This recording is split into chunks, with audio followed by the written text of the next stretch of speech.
안녕하세요. 도리교회 권양 목사입니다. 오늘 은사특강 56번째 시간이 찾아왔습니다. 오늘 성령님이 우리에게 깨우쳐 주시는 당부에 대해서, 가르침에 대한 얘기를 좀 할까 합니다. 사실 성령께서 깨우쳐 주시는 부분들은 굉장히 많아요. 뭐 한두 개가 아니죠. 수천 개, 수만 개. 그 정도로 하나님이 우리에게 순간순간 깨닫게 하시는 게 굉장히 많아요. 그래서 뭐 예를 들어서 뭐 어떤 지시하시는 그런 부분에 있어서 예를 들어서 뭐 하지 말아라 이런 것도 있고, 해라 하시는 것도 있고, 조심해라 이런 것도 있어요. 근데 예를 들어서 선택적인 문제 있잖아요. 예를 들어서 뭐 배우자 선택이나 이런 데 있을 때 보면은 더 깊이 들여다봐라. 이 사람이 이런 성격인데 감당할 수 있겠느냐. 그렇게 해서 알려주시거든요. 이제 그런 것도 있고요. 또는 어느 장소를 가지 말아라. 내가 기뻐하지 않는 자리란다. 라든지, 그래서 하나님이 가지 말아라. 라든지. 여러분, 그래서 우리가 오늘 뭐 성령님의 메시지에 대한 부분이 있긴 한데, 뭐 예를 들어서 예언이다라고 하면 예언 은사가 굉장히 다양해요. 엄청 많고 다양하고, 또 예언적인 체험, 또 예언 은사적인 그런 메시지가 많이 있는데, 어떻게 보면 그런데 그렇게 무궁무진한데도 불구하고 어떻게 보면 단순화시키면 또 굉장히 단순화시킬 수 있어요. 왜냐하면 예언 은사 같은 경우는요, 이렇게 생각해요. 해라와 하지 말아라와 그 다음에 해도 되고 안 해도 된다, 이렇게 나눠진다고 생각하시면 돼요. 간단하게. 그러니까 수천 개를 지금 제가 이렇게 몇 초 만에 정리 내린 거예요. 하나는 해라가 있어요. 그러니까 하나님이 강권 명령. 어디 해라. 이렇게. 또 하나는 하지 마라. 이게 있어요. 해라와 하지 마라가 있어요. 그러니까 하라고 하면 하셔야 돼요. 하지 말라고 하면 절대 하지 마세요. 이게 가장 간단한 분별의 기초입니다.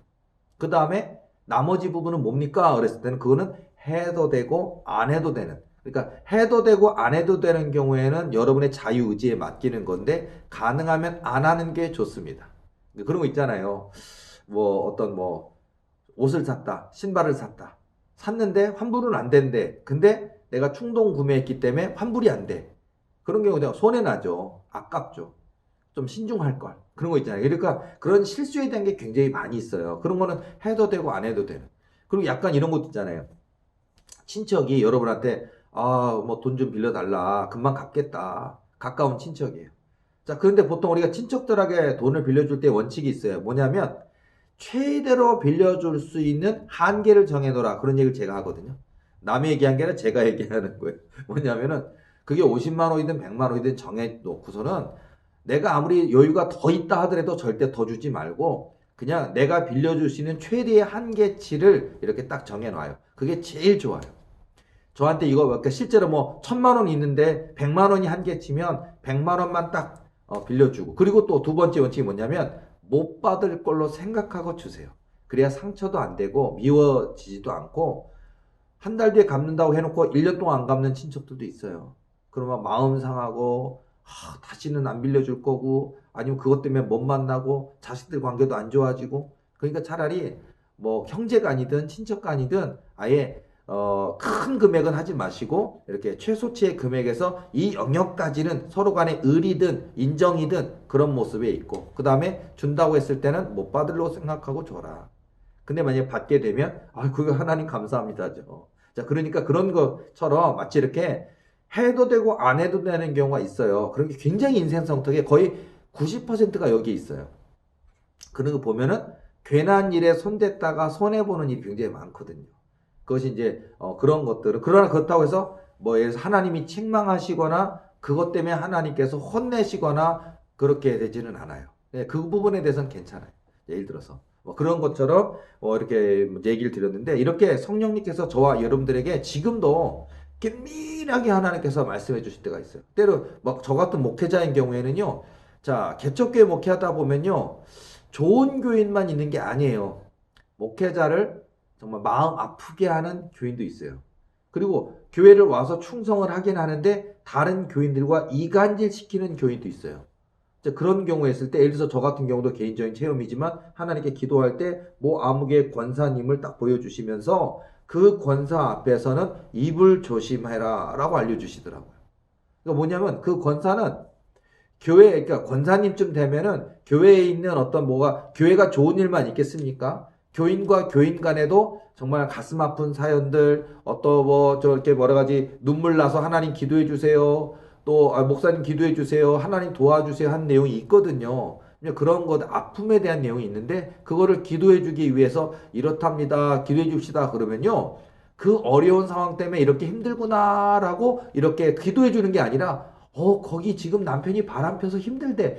힘들다라는 것 때문에 기도를 조용히 묵묵히 기도해 줘야 되는 게 아니라 남편이 바람 폈다라는 거를 그러니까 꽂혀서 여기저기 온 세상에 저 아무개 집사님의 남편이 바람 폈다는 거를 알려라, 알려라, 알려라. 기도해. 얼마나 힘들까 하고 위로해 주고 조용히 기도하는 게 아니라 남의 허물을 들추는 걸 즐거워하는 교인도 있어요. 자, 그럴 때는 굉장히 목사인 나에게도 하나님이 저 권사가 이 교회에 충성하고 선진하느냐? 그렇지만 그 입으로 너무나 많은 해를 끼치는구나. 그러니까 네가 그 권사의 입에 뭐 다른 사람에게 허물을 갖다가 전달할 만한 내용을 주지 말라는 얘기죠. 이제 그런 거라든지, 그러니까 지금 뭐 제가 이런 부분만 해도 얘기할 게 수천 가지가 있을 것 같아요. 그래서 여러분들도 어떤 목사님 입장이든 아니면 권사님, 장로님 입장에서도 여러분도 그렇지 않습니까? 교회 섬기다 보면 허심탄회하게 꺼내놓고 얘기하기가 꺼려지는 교인들이 있으시잖아요. 그러니까 따뜻한 위로를 주시는 분이 있는 반면 아우 너무 저분이 쌀쌀맞게 대하거나 아니면 저분이 말 한마디 쏘아붙이는 말 한마디에 큰 상처가 되는 분들이 있어요. 그러면 가까이 하고 싶지 않고 저분한테 뭔 얘기 말을 꺼냈다가는 뭐 뭘 되로 줬다 말로 받는다 그런 거 있잖아요. 자, 그래서 그런 것처럼 교회와 교인 간의 관계에 있어서도 하나님, 예를 들어서 어떤 교회는 돈 거래하지 마라, 뭐 돈 빌려주지 마라, 이런 경우도 하나님 깨닫게 하실 때도 있고요. 그리고 오늘 너한테 사기꾼이 찾아갈 건데 그 사람이 막 눈물도 흘려가면서 굉장히 불쌍한 척 연기를 할 텐데 속지 말아라, 이런 것도 있어요. 그러니까 여러분 깨어 있어야 될 것 같아요. 되게 저도 개척교회 과정을 지나고 현재도 지나고 있고 개척교회 전도사도 했었고 특히 이제 목회 전도사인데다가 개척 1년차 이렇게 했을 때 열정도 있고 순수함도 있지만 세상 물정을 모르다 보니까 많이 나는 교인이면 순수하고 그래도 하나님 믿는 어떤 신실함이 있어야 된다고 생각했는데 아니더라고요. 이기적인 사람 엄청 많고요. 목회자를 이용하는 사람도 엄청 많은 거를 제가 하면서 배웠어요. 그래서 여러분 예수님의 사랑으로 이렇게 섬기는 건 좋지만 그게 조심해야 될 부분이 있다라는 거죠. 그래서 자 이런 것도 있었고요. 자 그래서 우리가 성령께서 주시는 어떤 메시지의 부분이 여러 가지가 있어요. 너무 많아요. 예를 들어서 뭐 어떤 교회에 어떤 귀신 들려 고통받는 분들을 도와주고자 할 때 보면 성령께서 그 기도해 주는 목사님한테 그 귀신의 정체, 그 귀신에 어떻게 괴롭히고 있는지 이런 걸 알려주시거든요. 그러니까 여러분이 영이 열려 있고 하나님과 영적으로 이렇게 교제가 되면 하나님이 지혜를 주셔요. 그래서 어떻게 기도해야 되는지, 어떻게 내쫓아야 되는지 이런 것도 있고. 그러니까 지금 제가 얘기하려고 하는 포인트가 사실은 굉장히 광범위하죠. 지금 방금 말씀드린 것처럼 귀신과 싸우는 문제든 또는 신윤사도 마찬가지. 신윤사의 어떤 예언적인 게 들어가면 이 사람이 몸이 아픈 원인이 식습관의 문제인 건지 아니면 죄에 대한 문제인 건지 교만해서 그런 건지 연단의 문제인지 그 원인이 여러 가지가 있어요. 이 사람이 술을 너무 많이 먹고 담배를 너무 많이 피고 아니면 스트레스를 너무 많이 받아서 이게 생긴 건지 아니면 예를 들어서 이분은 그런 죄는 없는데 남편이 하도 외도를 하고 남편이 정말 사업을 통해서 굉장히 생활이 어려움을 주다 보니까 스트레스를 자꾸 받아서 이 아내 되는 권사님이 이 고통을 받아서 이 병이 생긴 건지 사단이 공격해서 생긴 질병인 건지 본인이 교만해서 하나님이 치신 것 때문에 생기는 질병인 건지 아니면 본인의 식습관이 그냥 본인이 그냥 기름진 거 너무 좋아하고 또 몸에 안 좋은 음식들을 너무 좋아해서 생긴 질병인 건지 그러니까 어떤 교만이 원인인 건지 사단이 원인인 건지 스트레스가 원인인 건지 그 원인도 굉장히 다양하잖아요. 그것에 대해서도 우리가 그냥 무조건 기도해주면 짠하고 낫는 게 아니거든요. 왜냐하면 원인은 진단할 수는 있어요. 어디가 어떻게 아픈지 진단할 수는 있는데 그 사람을 치유하기 위해서는 이 사람은 기도해야 돼. 이 사람은 회개해야 돼. 또 이 사람은 먹는 거를 조심해야 돼. 이 사람은 스트레스를 극복시켜야 돼. 그러니까 이제 그런 문제라든지 이렇게 문제 상황을 해결해야만 되는 것들이 있어요. 그러니까 좀 같은 병을 치유하는 부분에 있어서도 접근하는 방법이 다르다는 거예요. 기본적으로는 은사자가 안수하고 병이 그러니까 너무 아프니까 또는 병원에 가서도 진단했을 때 증명이 아프긴 한데 왜 아픈지 모르겠다는 게 많거든요. 특히 이제 영적인 부분도 많이 있어요. 예를 들어서 귀신 들림 때문에 내 몸이 아픈 사람들 같은 경우 보면요. 귀신 들림 때문에 아픈 건데 병원에 가보면 아플 이유가 없대요. 혈관이 잘못된 것도 없고 어디 뭐 저 내장이나 어떤 오장육부에 혈관 막힌 데도 없고요.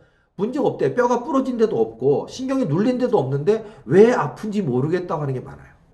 자, 그런 경우에 있을 때 이제 우리가 이제 그거를 이제 치유하는 것에 있어서는 이제 하나님이 주신 어떤 신유은사나 귀신 내쫓는 은사를 가지고 할 때 그 어떤 원인이나 그런 걸 느끼고 또 하나님의 방법만으로 이제 그게 치료되는 일이 굉장히 많아요. 어떤 경우는요, 귀신 때문에 몸이 아픈 경우가 있는데 귀신을 쫓아냈더니 말끔히 사라지고 낫는 경우도 많아요. 예를 들자면 저희 교회 지금 이번 주 중에 저희 교회 교인 중에 한 분 중에 이제 지금 귀신 축사로 인해서 귀신 들림을 인해서 저에게 귀신 축사를 받고 있는 기도받고 있는 가정이 있는데 이제 거의 다 지금 이제 거의 뭐 10단계가 있다면 1단계, 2단계에서 9단계 그리고 10단계가 완치라고 한다면 거의 9단계까지 와 있는데 야 역시 그 사단 마귀가 군대 마귀급이고 더군다나 이제 군대 마귀도 여러 가지가 있습니다. 그래서 제일 무서운 마귀들이 루시퍼라고 보시면 돼요. 루시퍼라는 게 바알세불이 군대막인데 이 바알세불보다 더 높은 급이에요. 그러니까 세력이 뭐 7천마리, 8천마리가 아니라 거의 10,000마리, 20,000마리 뭐 그런 뭐 어마어마해요. 뭐 20,000마리가 있는 건 아니에요.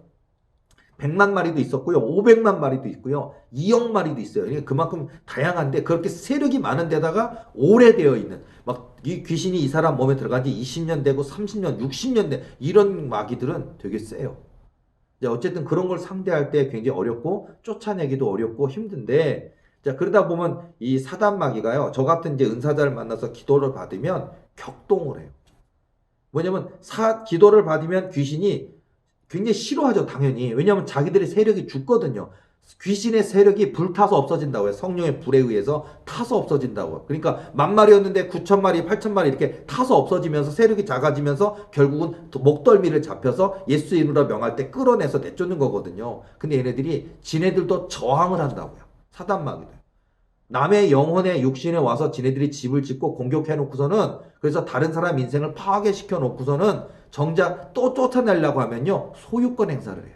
마치 그런 거 있잖아요. 남의 땅에 몰래 집 져놓고 주인이 집 져놓은지도 모르고 있다가 와보니까 웬 집이 져 있길래 이 집, 왜 져놨냐? 나가라 그러면은요. 뭐 지상권이라 그러나요? 지상권 행사예요. 네가 네 땅인데 네가 집 지어놓은 지 몇 년 지났는데 네가 집 짓지 말라는 얘기 안 해서 지어놨으니까 너 보상해줘라. 그럼 나갈게. 이거 뭐 지상권이라는 게 있더라고. 근데 사단마귀가요 마치 남의 영혼 육신에 들어와 놓고서는 결국은 이 어떤 구한여 목사 같은 어떤 축사 은사자가 있어 기도해 주려고 하면 안 나간다고 그러면서 도전을 하고 그리고서 막 소유권 주장하고 그리고 소유권 주장하는 데 있어 싸워요. 예를 들어서 저희 교인 얘기 잠깐 해드리자면 지금 예를 들어서 잘못된 음식을 먹은 거 아니고 그리고 어떤 몸에 어떤 그 뭐 좋지 않은 음식을 먹어서 몸에서 뭐 피부 염증이 나거나 독소가 나올 일이 없는데도 불구하고 저한테 이제 기도받으러 와야 되니까 이 사단마귀 입장에서 와서 기도받으면 죽는 거잖아요. 거의 지금 완치 직전이잖아요. 그러니까 피부 염증을 일으켜요. 그래서 목, 뭐 얼굴, 팔 이런 몸에 막 피부 염증이 막 뭐 진짜 무슨 뭐 두드레기가 아주 심하게 나서 그리고 너무 가려워서 뭐 욥처럼 기왓장으로 긁어야 되는 것처럼 너무 가렵고 그리고 막 눈으로 보일 때 너무 뻘긋뻘긋하면서 막 아프고 붓고 하니까 고통스럽잖아요. 기도받으러 가는 게 문제가 아니라 너무 가려우니까 그리고 눈으로 보이실 때 너무 징그럽게 뭐 이렇게 두들기가 나니까 결국은 응급실에 갔었거든요. 응급실에 가고 그래서 이제 지금 이제 진정되셨다 그러고 또 하는데 보면요. 지금 오늘 제가 여기 강의 찍기 전에 잠깐 통화를 잠깐 했는데 집에 오니까 이 사단마귀가 드러나가지고 격동을 하는 거죠.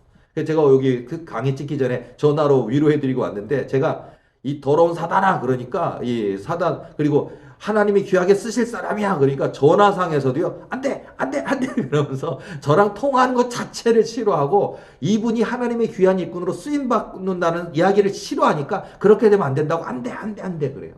그리고 제가 예수 이름으로 선포하고 이렇게 기도하잖아요.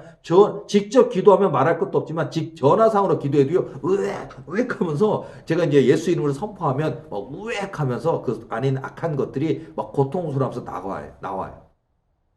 자, 그래서 마치 이제 이 얘기처럼 이렇게 그 귀신 들림으로 인해서 이 귀신이 쫓아내려고 하니까 얘네들이 다른 방법을 찾아서 피부염증을 일으켜서. 그러니까 이 병원에 갔을 때도 의사들이 그랬대요. 아니, 이 독소가 나올 일이 없는데, 그리고 병원에 가면은 그 어떤 항생제 주사뿐만 아니라 어떤 몸에 있는 독소를 빼기 위해서 뭐 관장을 한다든지 또 독소가 있는 음식은 안 준다든지 그렇게 처리를 하거든요. 그러다 보면은 더 이상 독소가 안 나와야 되는데 왜 염증 수치가 이렇게 높고 독소가 계속 생겨나는지 병원 의사들 입장에서는 이해가 안 된다 그런 거예요. 그런데도 계속해서 몸에 부풀고 두드레기가 나고 가렵고 하니까 고통스러워져요. 자, 어쨌든 그런 것처럼 여러분 우리가 이 사단마귀하고 싸울 때에도 굉장히 아주 그 사단마귀가 극렬하게 저항을 해요. 불에도 넘어뜨리고 물에도 넘어뜨리고 사람을 다치게 하고 상하게 만들고 격렬을 일으키며 거품을 물고 이렇게 나가게 하는 경우가 많거든요. 어쨌든 자, 그래서 이제 뭐 귀신 축사하는 과정 속에서도 이런 질병의 문제가 피부병이라든지 여러 가지 뭐 피부병만이 아니에요. 저희 교회에 또 축사 상담 약속이 딱 되어 있고 당일날이 되잖아요. 그러면 이제 캔슬이 굉장히 많아요. 저희 교회가 지금 예약 위주로 하고 있는 이유가 캔슬을 방지하기 위해서 예약을 해요. 근데 그리고 다른 사람이 또 상담을 받아야 되는데 이분 때문에 또 이분이 갑자기 약속해놨다가 안 와버리면 안 되니까 그래서 꼭 예약을 하고 꼭 오시라고 얘기를 하는데 보면 귀신 축사에 문제가 있으면요. 그날 와야 되는 그날 아침에 설사나요. 와야 되는 그날 아침에 부부싸움이 일어나요. 와야 되는 그날 아침에 갑자기 열이 펄펄 끓어요. 와야 되는 그날 아침에 아이가 아파요. 와야 되는 그날 아침에 생전 못 보던 차가 내 차 앞에 가로막고 있고 그 뭐 전화번호도 안 적어놨어요. 그러니까 뺄 길도 없는 거야. 이런 식으로 왜 이런 일이 벌어질까? 왜 오늘 아플까? 왜 오늘 못 가게 할까? 물론 이제 이렇게 막는 경우도 있지만 아니고 대놓고 예를 들어서 저희 교회 얘기를 해요. 마귀가 그 사람한테 교회 가지 마. 도리교회 가지 마. 관현 목사에게 가지 마. 가면 내가 너를 죽여버릴 거야. 너 아들 딸을 아프게 할 거야. 뭐 협박을 한다고. 근데 그걸 이기고 와야 되는데 사람들은 내 아들 다치게 하면 어떡하지? 내 딸 이런 게 있다니까요. 자, 오늘 포인트는 귀신 축사는 아니지만 이런 얘기도 잠깐 했고요. 성령 메시지 얘기하다 보니까 이런 쪽으로 얘기를 했는데 성령께서 우리가 어떤 귀신을 축사하는 데 있어서 어떤 방법론을 주신다든지 아니면 몸이 어디 아플 때 신유은사자를 통해 기도받을 때에도 어디가 어떻게 왜 아픈지 어떻게 무작정 기도만 받으면 낫는다 이런 게 아니라는 거예요. 그러니까 그 원인과 이유도 있다는. 그러니까 예를 들어서 오늘 좀 중요한 포인트 중에 하나가 성령님의 당부와 가르침에 대한 얘기를 강의를 하려고 그러는데요. 보면 그래서 우리가 낫고자 하십니까? 그러면 나쁜 말 하면 안 돼요.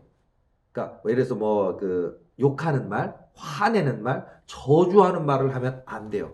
그래서 예수님의 성품을 가져야 되거든요. 그리고 예를 들어서 많은 신앙인들이 알면서도 안 되는 게 뭐냐면 혈기를 낮추지를 못해요. 혈기를 버리지를 못해요. 그리고 예를 들어서 다른 사람을 용납하고 관용하는 걸 잘 못해요. 그리고 예를 들어서 여전히 나는 교만하면서 복만 받기를 원하는 사람 많거든요. 내 믿음이 최고야. 내 기도가 최고야. 내가 다니는 교회 여러 집사들이 있지만 내 믿음이 최고야. 뭐 이러면서 자기 교만 제일주의에 빠져 있는 사람들 많아요. 그럼 하나님이 그 교만한 사람에게 복을 주실까요? 근데 그걸 알면서도 교만하면 안 된다는 걸 알면서도 교만한 게 사람의 모습이에요. 그리고 우리가 얘기 많이 해요. 교만한 사람이 자기가 교만하다는 걸 몰라요, 또. 제일 잘 믿고 있다고 생각해요. 그러나 자기 주변에 사람이 없죠. 그리고 저 사람과 가까이 하기 싫죠. 멀리 하죠. 그러면, 내가 얼마나 믿음이 좋고, 내가 얼마나 이 교회에 충성하는데, 너희들이 나를 못 알아봐서 그래. 이런 식으로 해서 정지하기만 봐요. 그거를 알아차려서, 내가 얼마나 교만했던가. 내가 얼마나 이기적이었던가, 내 입술로 얼마나 많은 사람들이 상처를 주었던가 깨닫고서 주여 내가 죄인이나이다 하고 탁 하고 겸손해져야 치유가 일어나고 응답이 있는데 이게 내가 겸손하고 온유한 예수 그리스도의 옷을 입어야 되는데 여전히 교만한, 여전히 이기적인 그런 모습이 또 얼마나 많습니까?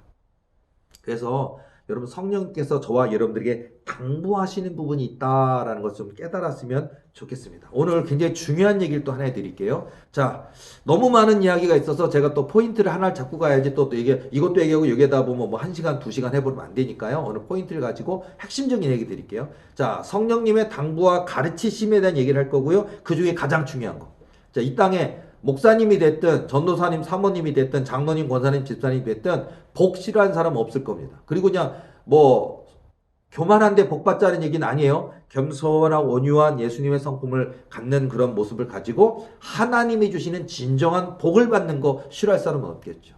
그게 교회의 복이든 남편의 복이든 아내의 복이든 영적 축복이든 복 받고 싶어 하시잖아요. 자, 하나님의 뜻대로 순종하여 반드시 복 받는 6가지 원칙 알려드리려고 그래요. 또 마침 성령께서 주신 그 음성이 바로 이 내용이에요. 하나님 뜻대로 순종하여 반드시 복 받는 6가지 원칙에 대한 이야기를 이제 짧게 해드릴게요. 자, 오래된 얘기인데요. 저한테는 이제 어머니 계시잖아요. 고한영 목사의 어머니가 이제 한 30년 이상 예언 사역자로 사역하셨고, 지금은 이제 올해로 나이가 77세가 되셨어요.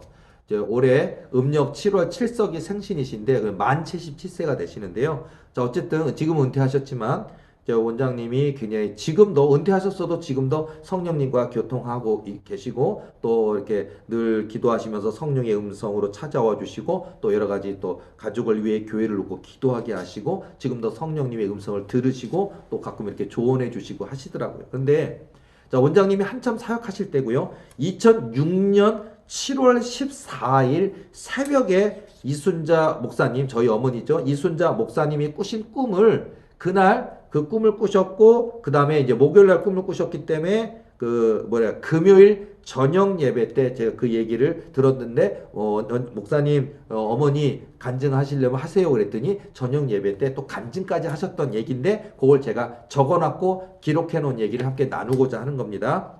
2006년 7월 14일 그날 새벽에 이순자 목사님이 꾸신 꿈이셨고요. 이날 꿈을 꾸고 나서 이제 금요일 저녁 예배 때 교인들 앞에서 실제로 간증하셨던 내용을 제가 기록한 거 말씀드릴게요. 자, 그날 새벽에 꿈속에서 하나님이 저희 어머니 이순자 목사님 만나 주셨습니다. 그리고요, 하나님이 우리 교인들, 그때 저희 교인들, 도리교회 교인들이죠. 그러나 아마 도리교회 교인들을 확장시켜서 대한민국의 모든 교인들에게 적용할 수 있는 이야기라서 제가 이렇게 함께 오픈하면서 얘기하고자 하는데요. 자, 하나님이 교인들에게 꼭 가르쳐 주라고 당부하시면서 이 꿈을 통해 음성을 주셨습니다. 왜냐하면 복을 주시고 싶으시기 때문에 이 꿈을 보여주시면서 교인들에게 가르쳐라, 간증해라 라면서 꿈을 보여주셨대요. 자, 하나님이 복을 주시고 싶은데 왜 믿는 자가 복을 못 받는지를 먼저 설명을 해주시더래요. 굉장히 중요하죠. 여러분도 궁금하지 않습니까? 이거 있잖아요. 복 받고 싶은데. 근데 내가 뭔가를 하나님이 원하시지 않고 하나님이 기뻐하시지 않고 불순종한 뭔가 있어서 주시고 싶은 하나님 아버지는 나에게 복을 주시고 싶은데도 내가 못 받는다면 안 되잖아요. 자, 그래서 기도 한번 들어주시기 바랍니다. 하나님이 복을 주시고 싶은데 왜 믿는 자가 복을 못 받는지를 먼저 설명을 해주셨는데요. 자, 교회 다니는 교인이고 하나님 믿는 자녀이지만 그 입의 말이 어떠한지를 하나님은 천사들을 통해 확인하신다라고 말씀해 주시는 거예요. 여러분 중요한 겁니다. 자, 여러분 우리가 교회 가서는 아멘 할렐루야 하고 잘 지내셨어요 하고서는 목사님 설교할 때 아멘 그러잖아요. 근데 교회에서 예배 드릴 때만 거룩한 척하는 입술이 아닌 여러분의 집에서 여러분 아들과 딸의 남편에게 그럼 보면 교회 권사라도요 남편에게 막 함부로 말하는 경우 있고요. 또 교회는 권사 집사님인데 집에 와서 여러분 아들 딸한테는 쌍욕하면서 막 하면서 욕하는 사람도 있어요. 욕쟁이 권사님도 있어요.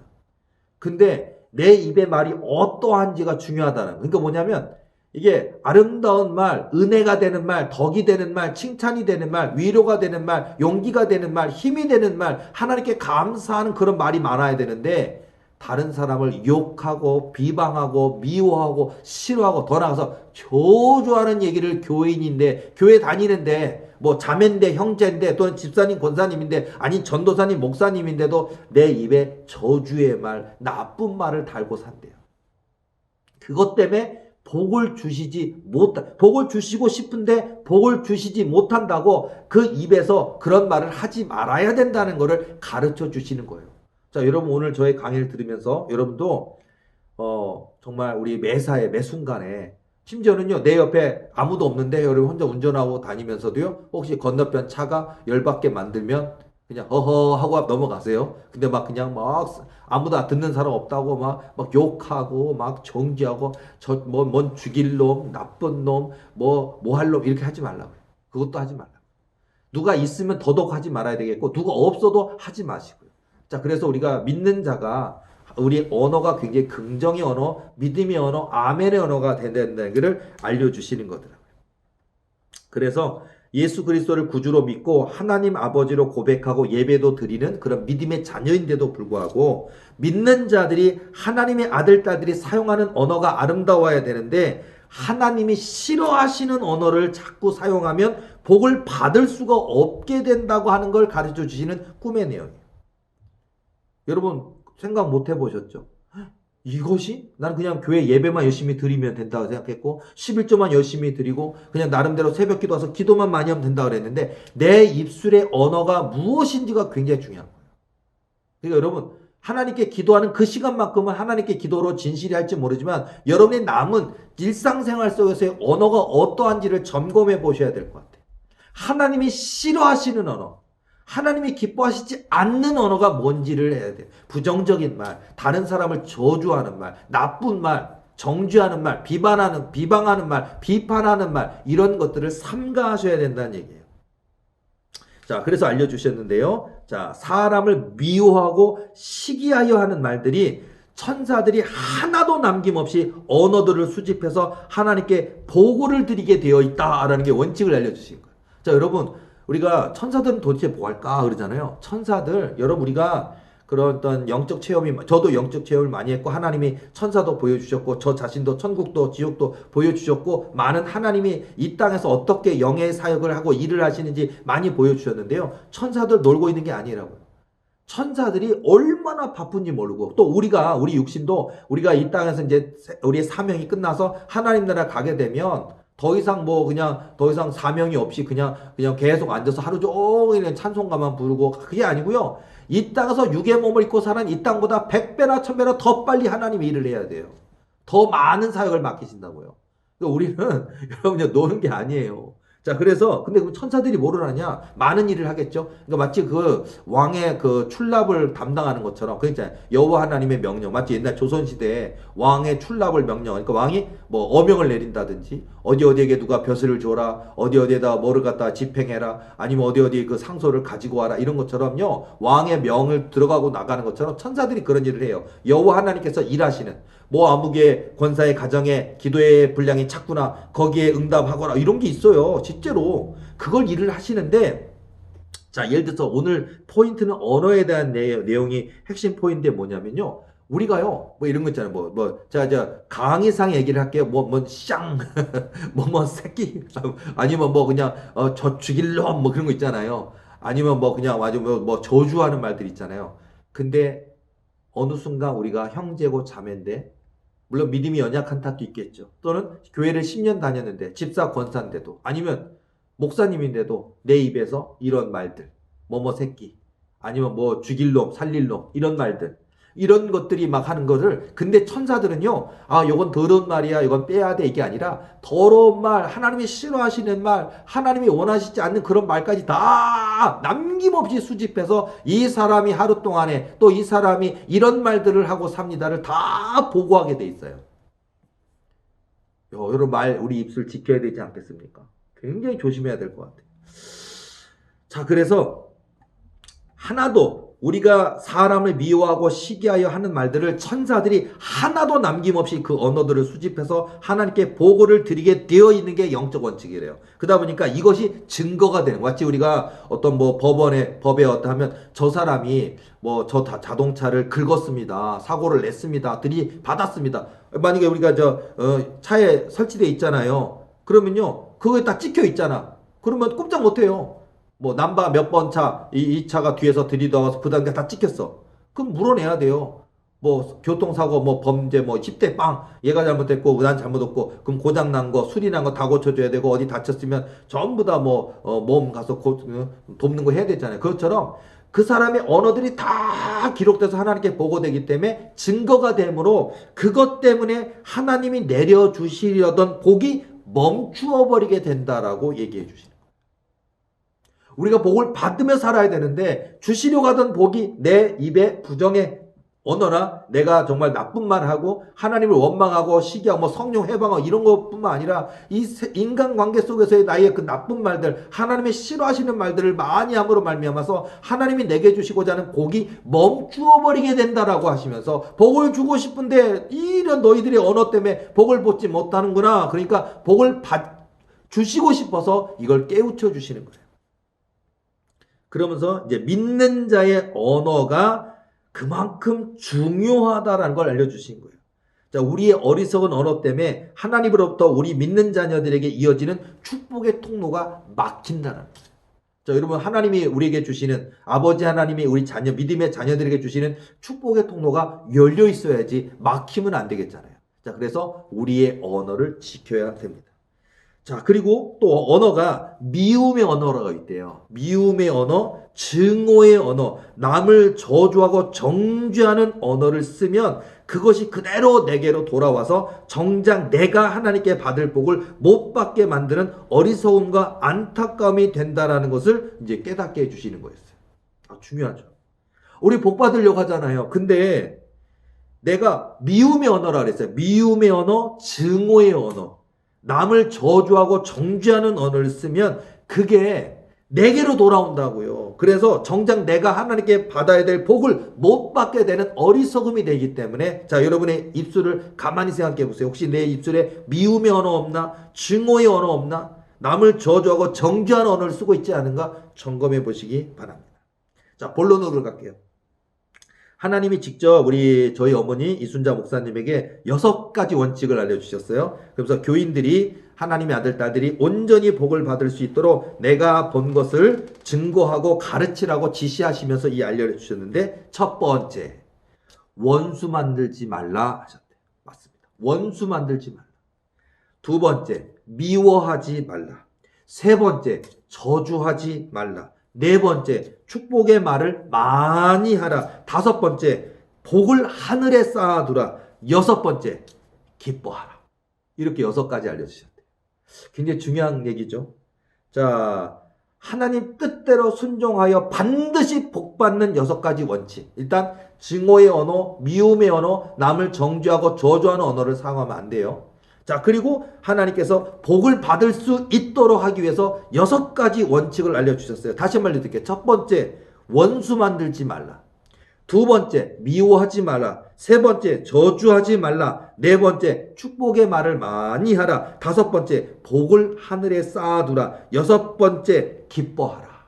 이 6가지를 지키라고. 그래서 이렇게 6가지를 교인들의 언어 생활에 꼭 실천해야 한다고 신신당부하시면서요. 이렇게 언어를 바꾸면요. 아까 미움의 언어, 증오의 언어, 정죄의 언어가 아니라 방금 6가지 원칙처럼 언어를 하나님이 기뻐하시는 언어로 바꾸면요. 하나님이 부어주시는 놀라운 복이 임하게 되며 하나님이 믿는 자녀들의 가정에 부어주시는 축복의 통로가 활짝 열리게 된다라고 성령께서 말씀하시면서 저희 어머니 이순자 목사님에게 이렇게 말씀을 해주셨대요. 자, 여러분, 교회 다닌다고 진짜 다 교인일까요? 진짜 교인이어야 돼요. 진짜 예수의 사람이 돼야 돼요. 진짜 우리의 언어가 하늘의 언어요, 하나님이 기뻐하신 언어로 거듭나야 돼요. 우리의 혀도 회개해야 됩니다. 우리의 언어도 거듭나야 됩니다. 우리가 평소에 내뱉는 미움과 증오와 저주의 언어들을 천사들이 낱낱이 하나님께 보고하게 되어 있기 때문에 그것을 근거로 복을 주실지, 정금 같은 그릇이 안 되어서 하나님이 주시려고 하셨던 복을 못 주실지 그 판단의 근거가 되기 때문에 내 입술의 언어를 지킨다는 게 중요하겠죠. 그래서 여러분, 우리의 신앙생활에 변혁, 개혁, 변화, 도전이 되는 그런 놀라운 깨달음이 되는 이야기예요.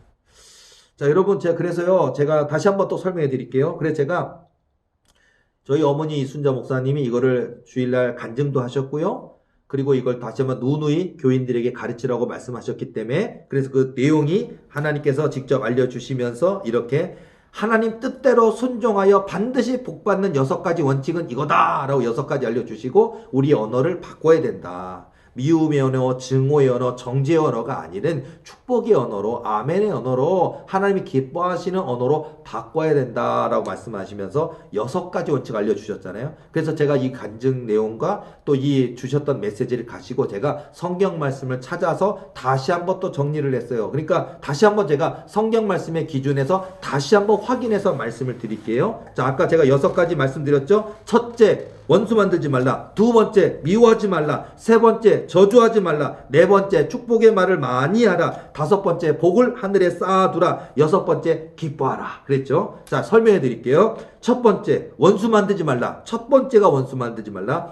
누가복음 6장 27절에서 28절까지 말씀 보면, 그러나 너희 듣는 자에게 내가 이르노니 너희 원수를 사랑하며 너희를 미워하는 자를 선대하며 너희를 저주하는 자를 위하여 축복하며 너희를 모욕하는 자를 위하여 기도하라. 중요한 거죠. 나를 미워하는데, 나를 저주하는데, 나를 정죄하는데, 근데 나는 그들을 위하여 기도하라고 얘기했어요. 누가복음 6장 27절에서 28절 말씀이에요. 그러나 너희 듣는 자에게 내가 이르노니 너희 원수를 사랑하며 너희를 미워하는 자를 선대하며 너희를 저주하는 자를 위하여 축복하며 너희를 모욕하는 자를 위하여 기도하라. 야, 굉장히 중요한 건데, 원수 만들지 마시고 정말 원수를 사랑하라고요. 오히려 원수 만들지 말고요. 또 여러분의 어리석은 말 때문에 누군가 원수 만들지 말고 원수까지도 사랑하라는 얘기를 성경 말씀에 근거해서 말씀해 드렸고요. 두 번째, 미워하지 말라 하셨어요.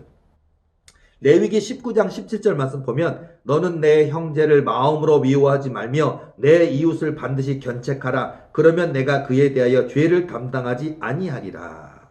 내 형제를 마음으로 미워하지 말며.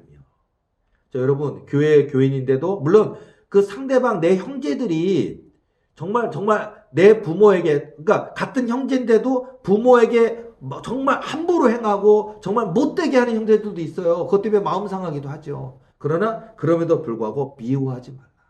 자, 우리 믿는 사람답게 정말 우리 그분들 불쌍히 여기고 그들을 위해 기도해 줄 수 있고요. 나도 똑같은 사람이 돼서 나도 똑같이 쌍욕하고 욕하고 있으면 안 되겠잖아요. 자, 두 번째, 미워하지 말라라는 것 꼭 마음에 두시고요. 세 번째, 저주하지 말라고 말씀하신 거, 전도서 10장 20절 말씀 보면 심중에라도 왕을 저주하지 말며 침실에서라도 부자를 저주하지 말라. 공중의 새가 그 소리를 전하고 날짐승이 그 일을 전파할 것임이니라. 아까 언어 말했잖아요. 맞아요. 내가 누구 밉다고 에이 하나님 쟤 죽여주세요. 하나님 저 나쁜 놈들 지옥에 가게 해주세요. 그 사람의 교만하고 악하다면 하나님이 알아서 하실 일이고 내가 저주할 이유가 없어요. 자, 그래서 저주하지 말라 그랬어요. 그러니까 여러분, 분명히 저 사람은 악인이고 죽어도 마땅한 놈이라고 할지라도 내가 막 그들을 저주하고 막 미워하고 쌍욕하고 하지 말고요. 그 또한 하나님의 손에 맡기고 내 입술로 저주하지 마시기 바랍니다. 방금 다시 말씀드릴게요. 저주하지 말라가 세 번째인데, 자, 전도서 10장 20절 말씀 다시 한번 읽어드릴게요. 심중에라도 왕을 저주하지 말며 침실에서라도 부자를 저주하지 말라. 공중의 새가 그 소리를 전하고 날짐승이 그 일을 전파할 것임이라. 저주하지 마시기 바랍니다. 자, 네 번째, 축복의 말 많이 하라. 그러니까 여러분요, 칭찬을, 맞아요. 칭찬은 고래도 춤추게 한다 그러는데 맞아요. 칭찬, 축복의 말을 많이 하시기 바랍니다. 뭐 10가지를 잘못했는데 한 가지를 잘하면 그 한 가지를 칭찬하시기 바랍니다. 특히 목회자이십니까? 교인들이요, 뭐 11조도 잘하고 주일 성수도 잘하고 봉사활동 잘하고 하면 좋겠지만 안 그러잖아요. 대표기도 시키면 부담된다고 안 나와버리고, 11조 내라 그러면은요 막 부담된다고, 우리 형편이 어려운데 뭐엔 또 11조 내라고 우리를 쥐어짜냐 그러고 또 안 나오고, 봉사하라 그러면은 부담 주지 말라고 안 나오고.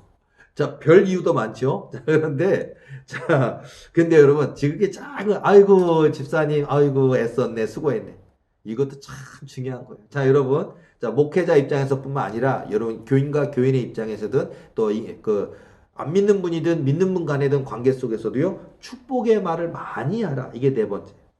로마서 12장 14절 말씀 보면 너희를 박해하는 자를 축복하라. 축복하고 저주하지 말라라고 또 있어요. 아까 뭐 세 번째가 저주하지 말라는 얘기가 나오는데 맞아요. 그리고 네 번째가 축복의 말 많이 하라 그러는데 로마서 12장 14절에는 너희를 박해하는 자를 축복하라. 축복하고 저주하지 말라. 박해하는데요, 내가 저 사람 때문에 고통받는데요, 근데 그 사람을 그 사람을 축복하래요. 저주하지 말고. 성경에 있는 얘기입니다. 다섯 번째, 복을 하늘에 쌓아두라. 마태복음 6장 20절 말씀 보면 오직 너희를 위하여 보물을 하늘에 쌓아두라. 거기는 좀이나 동록이 행하지 못하며 도둑이 구멍을 뚫지도 못하고 도둑질도 못하느니라. 맞습니다. 여러분, 우리 상급이 있어요. 하늘나라에 우리 상급이 있어요. 하늘에 보물을 쌓아두시기 바랍니다. 그러면 많은 분들은 하늘에만 쌓아두고 우리 이 땅에서는 못 누리는 거 아니요. 하늘에 쌓아두시면요, 육의 몸을 입고 사는 이 땅에서도 우리가 하나님 필요한 거 다 공급하시고 채워주시는 역사가 있습니다. 자, 다섯 번째, 복을 하늘에 쌓아두라. 마태복음 6장 20절 오직 너희를 위하여 보물을 하늘에 쌓아두라. 거기는 좀이나 동록이 해하지 못하며 도둑이 구멍을 뚫지도 못하고 도둑질도 못하느니라. 자, 마지막 제 여섯 번째, 기뻐하라. 빌립보서 4장 4절 말씀 보면 주 안에서 항상 기뻐하라. 내가 다시 말하노니 기뻐하라. 그렇죠? 자, 우리 데살로니가전서 5장 16절에서 18절 말씀에도 항상 기뻐하라 나오잖아요. 그죠? 쉬지 말고 기도하라. 범사에 감사하라. 항상 기뻐하라. 이것이 너희를 향하신 하나님의 뜻이니라. 거기도 나와요. 자, 그런 것처럼 빌립보서 4장 4절 말씀처럼 주 안에서 항상 기뻐하라. 내가 다시 말하노니 기뻐하라. 자, 이거 성경 말씀에 제가 근거해서 6가지 설명을 다시 해드려야 되는데요. 자, 오늘 중요한, 자, 복 받고 싶다. 저도 솔직히 복 받으렵니다. 고한영 목사 복 많이 받을 겁니다. 자, 그러기 위해서는 긍정의 언어 써야 됩니다. 저주의 언어가 아니고요. 미움의 언어, 증오의 언어가 아니라 하나님이 기뻐하시는 언어를 많이 할 때 하나님이 부어주시는 축복의 통로가 열리는 역사가 있을 줄로 믿습니다. 자, 다시 한번, 자, 하나님의 뜻대로 순종하여 반드시 복받는 6가지 원칙 말씀드리면서 마무리하겠습니다. 첫 번째, 원수 만들지 말라. 두 번째, 미워하지 말라. 세 번째, 저주하지 말라. 네 번째, 축복의 말을 많이 하라. 다섯 번째, 복을 하늘에 쌓아두라. 여섯 번째, 기뻐하라. 여러분, 이 6가지 원칙 잘 지키시고 실천하셔서 하나님이 계획하시고 예비하신 모든 복을 다 받아 누리시는 저와 여러분의 복된 믿음과 신앙이 되시기를 예수님의 이름으로 축복합니다. 오늘 저의 강의가 여러분에게 신앙적 도전이 되셨고 유익하셨다 여겨주시면 구독과 좋아요 부탁드립니다. 또 저의 사역 또 응원해 주시는 분들 목사님 화이팅입니다 하고 여러분 따뜻한 위로의 글 격려의 글 해주시면 더욱더 힘내서 열심히 사역할 수 있을 것 같습니다. 저는 다음 주에 더욱더 유익한 강의를 가지고 다시 돌아오도록 하겠습니다. 수고하셨습니다.